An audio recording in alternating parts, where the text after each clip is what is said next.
me bana linga reke dan e chetu ko kor gwan mi chuwa gwan mi mo sha ne dang diok sha ka nak tila jisheng bana kalin ka jan lara me ko gor kono ban tin kon tilat ko dien bana ka ngaja gor jeno bana dan palpin kaleng dien kano de kon ka nyak ba kaneti ko ken bana tin kon tin char lahat ke tin lat ko dien bana kalin kel en leran bana lat ko asame kimen bana ling agwan mi mo mishala de wonene cha men dang diok cha ka jek re which ka juba silu ko kor pesni te shiwa bana je kula linga no do badana naka ka ki do badana wa ka je shikliu re hotel bana je linkel non ko lera ma ka je wa minister ki kwar wa chicken hotel dane naka ketin eno chicken nyok mi lep kene ajena moni gor jen wo bana te ka lengten ka do badan en chor lat ke je ka ngum lep ko tele nyok ka chane dang diok sha ka na krede tela gwar de ko larno ka gwar ko ken ke gwar nyet duno ka gwar nyet dang diok ti chala no ka jichen ki tamar ban jelin kel ka jallara mane Shana German Nyokame de Conaling Bene Minister wa chicken Juba Hotel chicken Nyokam Lepkana gua te sha gua dang jok cha connectin ano alalo nyen to wan cha jet jen ko kon nam le linga jamone o dorme pilot kino ngere which ka jupa South Sudan Justice Minister sha order shejel to banu bara medan ete ko tel ken ne ka te ko de cha yen kel re wi ke juba ne ka pa diok shala do kan sha kalun ka chicken hotel chicken nyokami lep kan hotel mo juba hotel ki mishal ke freedom hotel ajan gwada dan en to kregametin ne ka gwase dan awa lawyer ka jo mishalat ki de ko lar no netin kontin la jungoni ki ne kontin cha ngot cha ke realika kene de content kwa na kwa depend lar kene wona na and wobe me mi lab ko tele kan karamadan en chit gwadang jok shaga na kan ka charge no kan gwadang jok ka jidwar kel kani na mani mi jia ka long ala different lawyer yen ala dung jidwar mo dung gwadang jok no kani sha dobe dan e yan ke udamo kan ne ke re hotel e dan e shi gwadang jok shi gluten wa chicken ngot chicken ka yar mi do ramadan en look ke South Sudan Justice Minister gwe ka jeno ken cha ka mo ke yoti bukan ramme bukan luin ke je Justice Minister Joseph Genga ke chino no shawar che to ka shanga dioka jogo no ne na ala minister ruling en yam ke rameda ne shi conclude ne na ko me ka pa diog me cha gwa dang diog me sha kanak ban klo ten no ngum na ka ke kan gwar ban klo ten medan ramenya me wuruling wajalat ki me lugluk ne kenyam ramomoni chala do cha me chala cha jallo ka ken ko ramenya chala do ne ti de te ka tijen amene me cha ngajenu nakara na kenedi no dundo shi wuri shal ka minister Joseph Genga kech geng chala do no chana cha de gangre ti jen loro bang ka jano tele ke evident new do shigna chicken ke nak no can tell legal basis today need ti de ka gang rei ti jen kaja case mishname kiri mishname wajan charge garpin ka criminal case number 2174 2025 ka taya dana shi na ci liu ka je ka chanka ka jan changa wal bangwan ka pai diok gwade cha gwarnya dangro ki mandang diok te shana karam kel shala chol wa tarol te karun jandang ro de kel ram ro de shala a chol arol te run wal bangwan ram dio dien shala a ben chol arol te run wel diech ken chaga je ga chika liu ka hotel room andane shika jurten hotel mo shala freedom hotel ka juba te ka juba at labara jan gwada dan titin mengachi at la bara Freedom Hotel jan gwaze dan che gwar nye dang jok chik lutin ka chwa gwande chwa je yen men Ramadan men etin ko kenan kon tin la latin en winemi ka dobe dan e che gwar nye dang Dr. to chi ye kien chi ke jien ka ja re wichin winemi ka dobe dane cha lat no me cha gwar pin ku shine de ti chi ye ken chi ke jien no re hotel ka do mi lat ke jen u te ke mi chitok awa chwa jere mu chena mo chwa ja gwar pin ka Northern Division Police Station mentre wiki juba ka jen pa dio ke dan no awa ka chang jan dang ro badak chwa no mo chwa re leka kashu so Sudan gujanu ban ne de ti ba ka yen ka ba ka luka do bada ne na kan gwar nyet ke ja ka jo mi chalat gwa se me ka radio tamazu wa Ramadan te ko hotel kan ne dang de che te cha gujanu chikan lado mo chikan lat kel chwa ka yen ka chang wal baro no ka pai dok no kan cha ka yen ga jan gwa se dan no kwa kala pai luin ka jo dan chalat wa tikan ka pas dang baro re ti jen Minister gang ke Ramadan la kwer ngoni chala do nene jani chi dobe dane yan ke paye dane yan ke cheleng no cheleng ka wa telev dane terong te shanung ke te nyodo ne de ti shikan dwer shikan alat shu Minister gang ge shu lad no nene ne de ti shikan betere hotela shikan betere ti jen do no ba ko lun ko weekend hotel weekend nyoka milef kana ka dobe dan e che me cha ga kja en men chalat gwa same la Minister gang jana michran che tek pedang jok no wonyam no katel tel ngot mi nyoda ki kan ete kona yan kja kan benyal ki teleb den de cha no nyoda no ne de ti charek cha jalat jana ne to la ka lwenka shikan warga shikana shu gor no bane de ti ba ka dilun ka do badan en shi re ka me che to ka je ko wi ken no tel de nyoda jana chande wo won yam ka tel evident ne to nyodo ne de ti karan chi kana nak chana ku ben ka do badan en liu ka gwar gwasame no gwar te ti manaka wa kan te ka toya re hotela kawar an hotel mo shala Freedom Hotel meteka at la bara re wicha ka juba kan dang dok no kan e content chiliu wa meteka toy ka kawar ni ka jo shala te different lawyer shala do kan wa cha AC ki air condition mala lab ko reduil wa charge lebno mi charge levon che mala kona ngajino dong la jum la ja lab ke en jom man shala point che jojenu te ke luang en luang mo che o loy gware no mi che o loy gware mo te ka toy ka kandang jok ne te mo la jidwar kel wa chi point en kanang jok wa chu ye ken chu jien gwada dana te kenin ka do dana chalat an do badana liukan ke ja chago jono kan le ri luang kan ke ka luang ka kungu ka jen jomo moni an jomo mo chala no ka do badana chato ka je netin content gar ke AC air condition re hotel ka Freedom Hotel kat la bara no katna te nin ka war chala do ne ti dio jeno let kan ka tet no chai la de kan onena ka do badana chi liu ke nyid dang jok tin kone yegen chi ted nien chwa gorno banetin kone to hotel ba ka yen ko ken ledi shi teken ka ngai kamandana le roda na me shalari ke wish and winami bana jome bana jeling ko dera anda mandana tok dera jangach no bana jeling kel gwada menite mu gorno be aling ka do badana en chi ka rai ka je en chana na me chan jeling kelba. They were together with the husband of one of the deceased in a hotel. One of the sister, he got married, and then they were in a hotel in a Talabara, a hotel called Freedom Hotel in a Talabara. After that, the three girls passed on that night, the 19 March,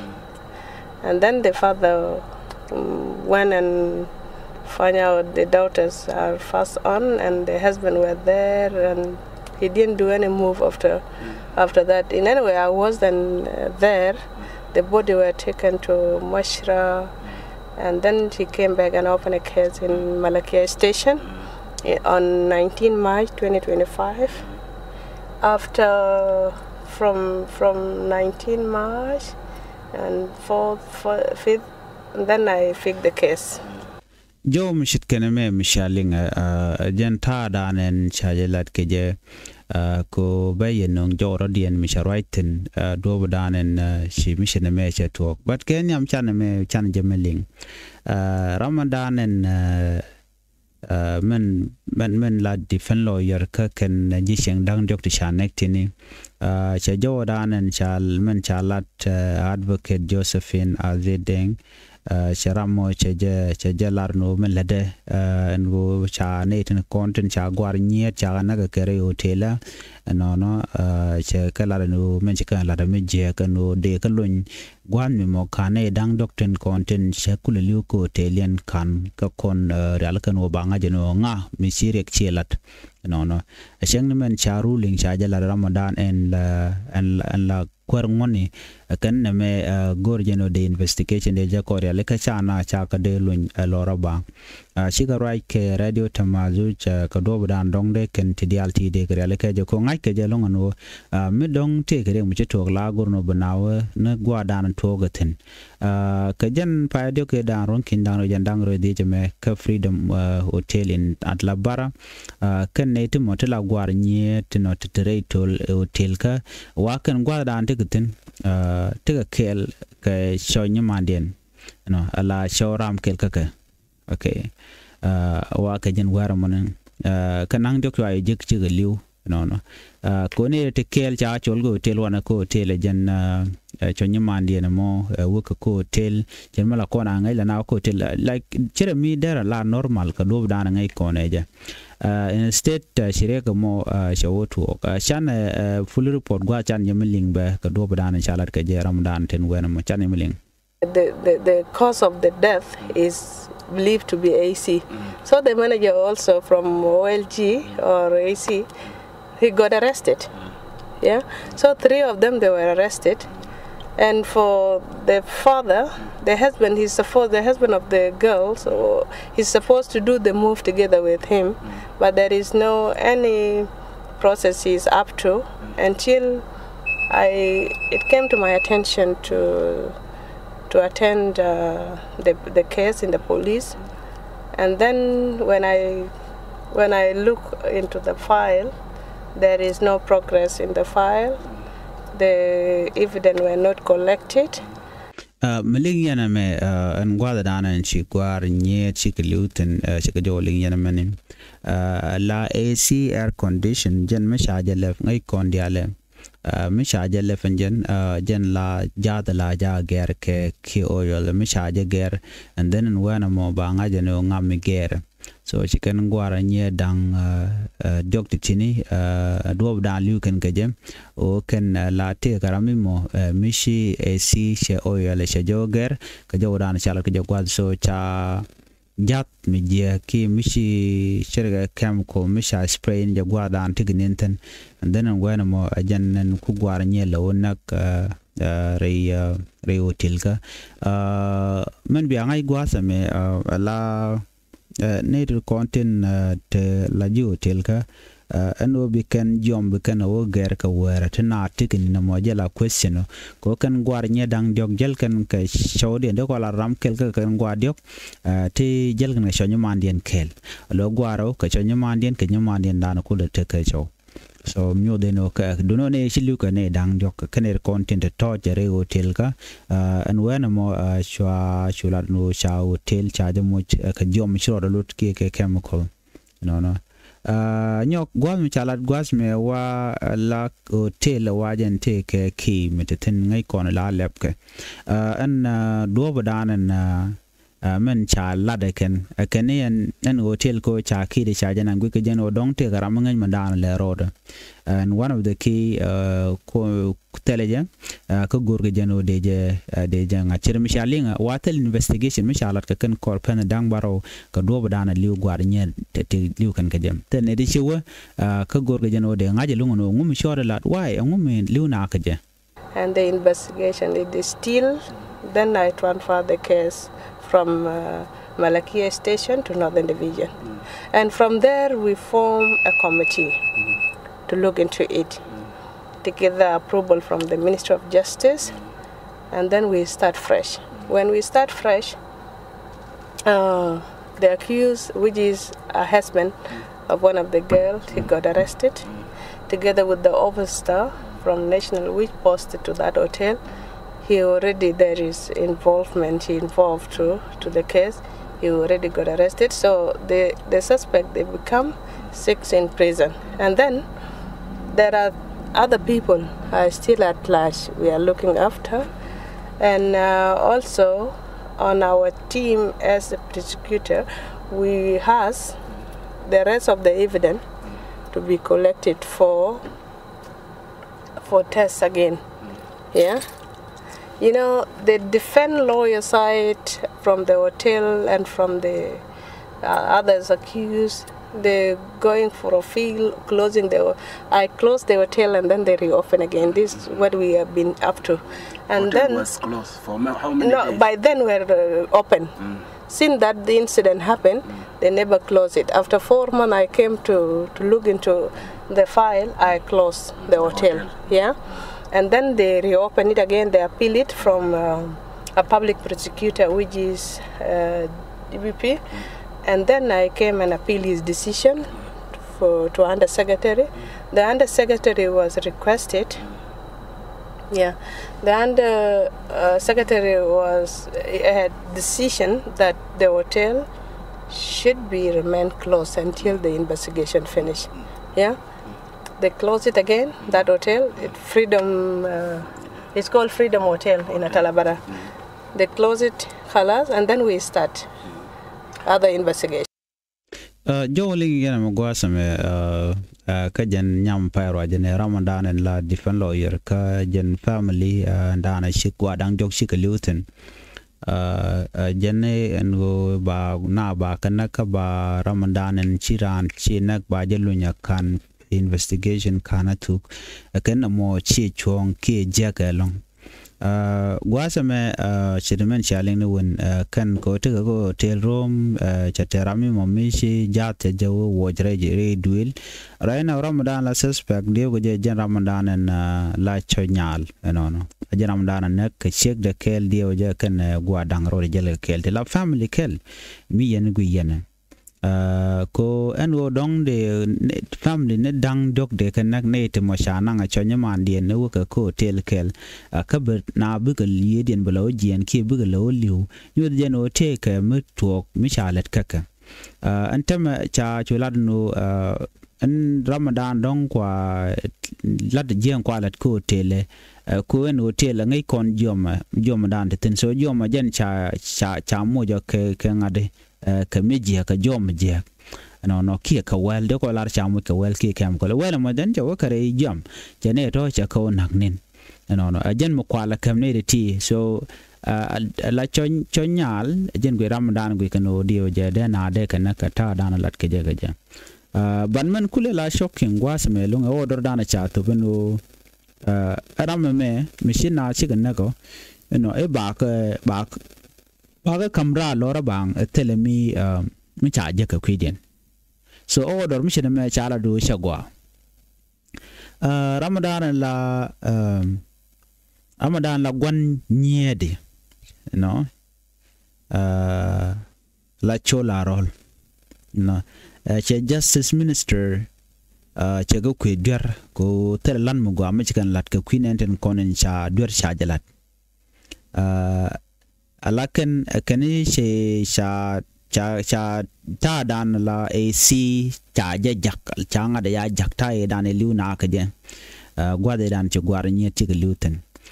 cha no mo chaja jakre wi ke Nairobi ko ba jotam men chaw jigre wi chin winami la men nang na men china nak chaja ga no jen wa e chemical ki jom cha tomre jamandan and take toy ko tilton no a chemical sprayer ki me chareleka no ka gwa dan toy gatin ko tel air conditioning system no so chikan la don wona ne chika jen chola rol gwa dan en tike jetin chela do nyaka liukan ka Freedom Hotel jani ne dangro no chaga jakalo ka tekel ka chonyamandien ka nyamandien no ko wa en nyamandien wa take je Arol said his daughter died at the Freedom Hotel after two of them had moved in to care for their sister who was sick. Gwa dangro to junga no we are kud nyamandun we are gwejaje ko nyamandien wa take je no ajane ke jarun wanga mo che jojo no cha yoni jeka anu quicken gwada danen shi la jude kolar no ramadan la chonyeka kuje gwada na chi gwar chi goten no ma kwena gwer mi chala do jaram nan jen gor gwar kuje gwada an tegaten ajen che ko hotel no cho wude me mentene la cho nyaade to jo jekte ka reception dung hotel no ken ramadan la gwan hotel ka no an gwa the money chu hotel owner ke ramadan to hotel chu duel chu jelef no ka chu gwa dang jok chu ga jek te ga toy ke sikaliu pin no medical report dana cha lat cha la do general condition so again dana chu de la no re wi ke jupa men goro bi alen gwasame la nishiang che gorno dongde na de kan ko hotel bang ken yana ngaji no ngutwok gwan nyire ke gwan ter la rik la jaler chimishanen gwasame ne so gor jeno de na de kan tin kontok de kan ngai so very important thing odi jin min nyire ji gwan ter chimishanen cha ken no che jumo kere jen miliu ke gwar dang jok jamani antam ramadan kulila mugi no che rek che jala ramadan cha kola do chalun foinde ke nyok cha ramadan kunala nek men lat ke no china nek chalun no foinde ba ko tele evident rong ka che cha nyu to gano ke keneten konen na ke gwar nyer ke jodan chalat so ne me der la jen le ran yen ling ajeno nya kuna ka shaw ko hoteli jakan hoteli mi ko ten den dong ba jo moy kerek kwana kemne to walueng tini chang le la ramadan jelgen kel jo der den ba der ran der jen ko right now mi shi no gu yene tene charan ya la ka lo kana ko hoteli shi ko hotel ba je luisten so mu nyu rano jin pointu gor jeno bi tek du bi del diar kaje ko me jojo gwan wo shu ko hotel which especially the work in ko hotel tele ka chieng mi chicken de changa ja ngu ko ni ko hotel ka jamone ngu lel kana mo ko hotel bana bu ko lutin ne dang diok ken ne ko ni shilu gwada me ka gwar jane dang diok no ka ken gwa dang ro ken gule ni mandien dore wa ni mandien te ga jwe chi te go hotel and you know ka jen cho ni mandien mom maybe dong cho ni mandien che dong te ga rek bokan ni man gware or whatever mu to ko jen do budan o liawo to ko je so cha dia cha ko test ke cha ko tem na ka laboratory cha je no gwar nye dang jok nakane ka tet jom ka jen hotel shal ke Freedom All ki juba Freedom All Hotel mugoro randa te ngaji je Freedom All Hotel te kat labara jen gwa dan te ten men nakana ko hotel no ngai kon ni siang te ga rik ngwana sharan la harlong te nakana la ja nakadan cha bangach